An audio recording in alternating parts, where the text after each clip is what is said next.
রাজপথে উত্তাপ, রাজধানী ঘিরে উত্তেজনা। অক্টোবরেই চূড়ান্ত ধাক্কার প্রস্তুতি নিচ্ছে আওয়ামী লীগ। সেপ্টেম্বর মাসে প্রত্যাশিত অরাজকতা তৈরি না হলেও এবার আর পিছু হটছে না তারা। লক্ষ্য একটাই, ধানমন্ডির ৩২ নম্বরে হাজারো কর্মী সমর্থকের জোয়ার তুলে রাজনৈতিক ভারসাম্য ও নিরাপত্তা পরিস্থিতিকে তছনছ করে দেওয়া। সূত্র বলছে, নির্বাচনের সময়সীমার আগেই অন্তর্বর্তীকালীন সরকারকে সরিয়ে দিতে এবং ফেব্রুয়ারির ভোটে বাধা তৈরি করতেই আটা হচ্ছে সুপরিকল্পিত চক্রান্তের জাল। সময়ের সঙ্গে পাল্লা দিয়ে এগোচ্ছে প্রস্তুতি। আইনশৃঙ্খলা বাহিনী ইতোমধ্যেই তাদের মাস্টার প্ল্যান সম্পর্কে বেশ কিছু গুরুত্বপূর্ণ তথ্য সংগ্রহ করেছে।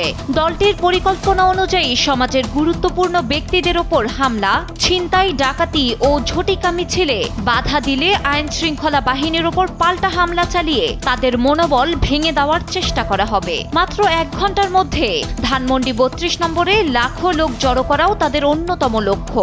এছাড়া ঢাকা সহ বিভিন্ন জেলায় প্রতিদিন ঝটিকা মিছিল বের করার পরিকল্পনা করা হয়েছে, যদিও এরই মধ্যে অনেককে আটক করা হয়েছে।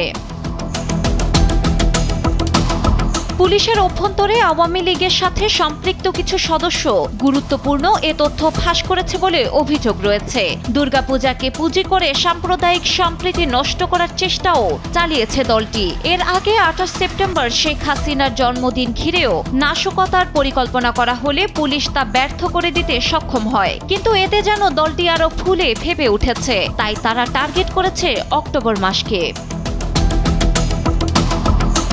পুলিশের সাইবার ইউনিটের তথ্য মতে ভার্চুয়াল স্পেসে বড় ধরনের মিছিল ও রাজধানী ঘেরাওয়ের প্রস্তুতি নেওয়া হচ্ছে।